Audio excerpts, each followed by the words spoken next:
Good morning सबाइके आमार चैनेले तुम्हादेर सबाइके अनेक स्वागत। आज के सकाले घुम थेके उठेई आर रान्नाघरे जाওয়ার कोनो ताड़ा नेই, कारण रान्ना बान्ना सेरकम चाप नेই। बिकेले आमरा एक जायगाय जाচ্ছি, पुरो भिडियोटा तोमरा देखलेই जानते पारबे आमरा कोथाय जाচ্ছি। शुधु दुपुरेই रान्नाटा होबे, सेई जोन्नो एकटु देरितेई रान्ना बान्ना करब। सकाले उठे सेई जोन्नो एकटुखानि घरटा गोछाচ্ছিলাম আর মেলার থেকে যে ফুলগুলো কিনেছিলাম সেগুলোও জায়গা মতন গুছিয়ে রাখলাম। কেমন হয়েছে সাজানোটা অবশ্যই জানাবে। এই যে দরজার বাইরে আমি ফুলটা ঝুলিয়েছি, এটা আমি এখানের জন্য আনিনি, যেই কথা ভেবে এনেছিলাম সেই জায়গায় দেখলাম খুব একটা মানাচ্ছে না, সেই জন্য ভাবলাম দরজার সামনেই দিই, খারাপ লাগছে না, তাই এখানে কিছুদিন রাখবো, পরে আবার দেখবো এটা কোথায় রাখা যায়।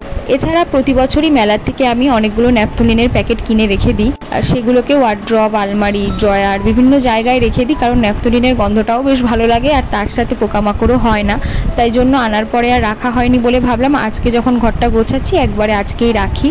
আগের দিন রাত্রিবেলা আমাদের এখানে প্রচণ্ড ঝড় হয়েছিল, আর আমার মতন তোমরা কারা কারা আগের দিন রাতে ঝড় হলে পরের দিন সকালে উঠেই আগে বাইরে বেরিয়ে দেখো কোথায় কি ক্ষয়ক্ষতি হয়েছে। আমাদের এখানেও টুকটাক একটু ক্ষয়ক্ষতি হয়েছে।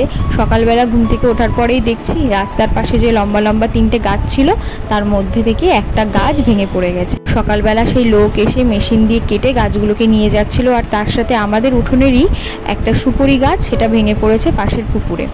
আরও একটা জিনিস হয়েছে, আমাদের রান্নাঘরের পাশে দিয়েই একটা পেয়ারা গাছ উঠেছে। এই পেয়ারা গাছটা কিন্তু আমরা লাগাইনি, নিজে নিজেই কিভাবে উঠেছে। আর সবথেকে ভালো ব্যাপার হলো এই গাছটায় প্রচুর পেয়ারা ধরেছে, আর দেখো হাওয়ায় গাছটা একদম ঝুঁকেও পড়েছে। গোড়ার দিক থেকে এখনও ঠিক আছে, একটু গাছটাকে সোজা করে গোড়ায় মাটি দিয়ে দিলেই আবার ঠিক হয়ে যাবে। আরেকজনকে দেখো মনে হচ্ছে কত দরকারি কাজকর্ম করছে, কিন্তু কাজের থেকে কাজ বাড়াচ্ছে বেশি।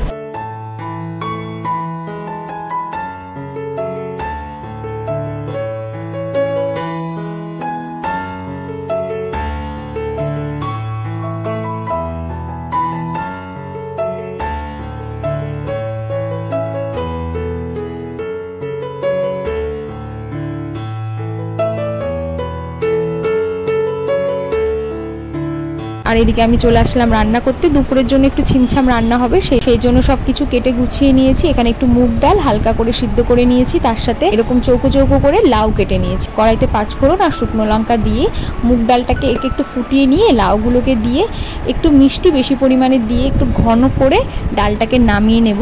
এই ডালটা কিন্তু ভাতের থেকেও রুটি দিয়ে খেতে খুব ভালো লাগে, তোমরা একদিন এইভাবে করে দেখো। আর তার সাথে করেছিলাম আমের টক, বেগুন ভাজা, আর ফ্রিজে যা মাছ ছিল সেগুলো পেঁয়াজ আর বেগুন দিয়ে একটু ঝাল করে রেখেছিলাম। আর মাম্মার জন্য তো মাছ করেছি।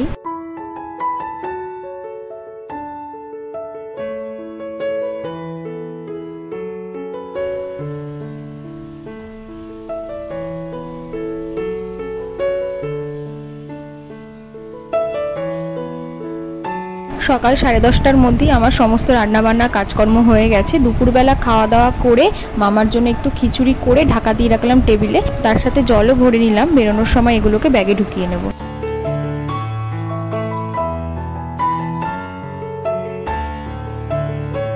আমি একদম রেডি হয়ে গেছি। এবার তোমাদের বলি যে এত সেজে গুজে কোথায় যাচ্ছি। আজকে হচ্ছে আমার ননদের পাকা কথা, তাই জন্য যাচ্ছি বাড়ির সবাই মিলে ছেলের বাড়িতে।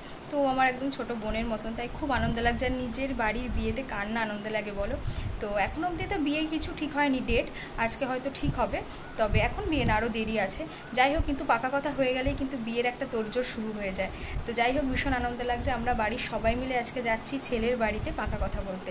তো চলো তোমাদের সাথে যতটুকু পারবো শেয়ার করবো। এখন বেরোই। প্রথমে মাম্মার জন্য একটা সুন্দর ড্রেস বের করেছিলাম ওকে পরাবো বলে, কিন্তু বাইরে এত গরম ছিল, আর আমরা যেহেতু 4টে সাড়ে 4টে নাগাদ বেরিয়েছি, ভালো রকমের রোদটা ছিল, সেই জন্য ওকে আর ওটা পরাতে পারলাম না। কারণ ও যেহেতু এখন অনেকটাই ছোট, ওকে যত সুতির জামা পরানো যায় ততই ভালো, সেই ভেবে আর ওকে সেগুলো পরালাম না। একদম সাধারণ একটা জামা পরিয়ে নিয়ে গেলাম। আর আমরা যেহেতু বারাসাতের দিকে যাচ্ছিলাম, তাই গুমায় দাঁড়িয়ে একটু চা খেয়ে নিলাম, কারণ এখানকার চা না ভীষণ ভালো। যখনই আমরা যাই এখান থেকে একটু চা খাই। তো চা খেয়ে তারপর আবার আমরা রওনা দিলাম। আর জানো তো, এই প্রথম আমি কারোর পাকা কথায় যাচ্ছি। আর এই দিনটায় যা কিছু হচ্ছিল, যা যা রিচুয়ালস হচ্ছিল, সবাই মিলে যাচ্ছিলাম আমরা। আর যা কিছু ওখানে গিয়ে হয়েছে সব কিছু দেখতে দেখতে আমার নিজের কথা ভীষণ মনে পড়ছিল। কারণ আমার যখন বিয়ে হয়েছে তখন আমার বাড়ির থেকেও কিন্তু আমার শ্বশুর বাড়িতে এসেছিলো পাকা কথা বলতে। সেই সময় বাড়িতে আমি আর আমার বোন ছিলাম, আর দুজনকে জড়িয়ে ধরে শুধু কাঁদছিলাম আর বলছিলাম যে বিয়ের পরে অনেক দূরে চলে যাব, সব সময় সবার কাছে আসতে পারবো না, এই ভেবেই খুব কষ্ট হচ্ছিল। আর এই দিনও আমার ননদ আমার সাথে ফোনে কথা বলে যাচ্ছিল, ফটো পাঠাচ্ছিলাম ওকে কি হচ্ছে না হচ্ছে। ওরও বাড়িতে মনটা একদম ভালো লাগছিল না। আর তাছাড়া আরও একটা যে নিয়ম এখানে হয় সেটা হলো এই যে ঠাকুরমশাই একটা পাটিপত্র লেখে, যেখানে লেখা থাকে যে আমার মেয়েকে আপনার হাতে তুলে দিয়ে গেলাম, এরকম কিছু লেখা থাকে। তো এই সময়টা না একটা বাবার কাছে ভীষণই কষ্টে, যখন এগুলো মুখ থেকে উচ্চারণ করতে লাগে আর সেখানে সই করতে লাগে, সেই জায়গাটা একটা ভীষণই ইমোশনাল সময়। কারণ আমার সময় আমার বাবার হাত কাঁপছিল আর বাবার চোখ দিয়ে শুধু জল মুছছিল। বাবার চোখটা এতবারই জলে ভিজে যাচ্ছিল যে ঠিক মতন সই করতে পারছিল না, বারবার করে চোখ মুছছিল। এটা কিসের কান্না সেটা হয়তো বোঝানোটা খুব মুশকিল, কিন্তু এটা একমাত্র একজন মা বাবা আর একজন মেয়েই মনে হয় সব থেকে বেশি বোঝে। তো আজকে যখন কাকাও এই নিয়মগুলো করছি তখন নিজেরও খুব মনটা ভারী হয়ে যাচ্ছিল, কিন্তু তার সাথে সাথে আজকের দিনটা আমাদের সবার জন্য ভীষণই আনন্দের দিন। কিছুদিন পরে ওরা দুজন একটা নতুন জীবনে পা দিতে চলেছে, একটা ভালো দিন ওদের বিয়ের ঠিক হলো। এবার থেকে তো বিয়ের তোড়জোড় শুরু হয়ে যাবে, বাড়িতে অনেক আনন্দ আসতে চলেছে। সব কিছুই তোমাদের সাথে আমি শেয়ার করব, তার জন্য অবশ্যই আমার চ্যানেলটাকে তোমরা ফলো করো।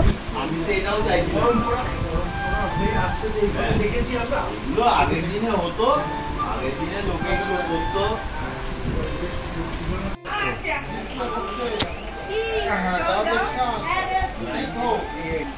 প্রথম কন্যা শ্রীমতী মৌকল্য পুত্রা শ্রীমতী দাসী এর সহিত আলিমাইন পুত্র শ্রীমান অর্ণব ভদ্রের সহিত শুভ বিবাহ করিবার মনস্থ করিয়াছি, আপনি অনুমতি।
তারপরে আর কি সব কিছু হয়ে যাওয়ার পরে রাতে খাওয়া দাওয়া সেরে আমরা বাড়ি ফিরলাম।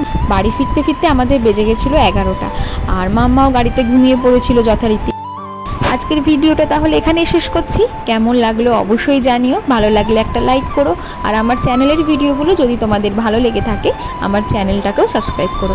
তাহলে চলো আজকের মতন টাটা, আবার পরের ভিডিওতে দেখা হচ্ছে। সবাই ভালো থেকো, সুস্থ থেকো। Thank you.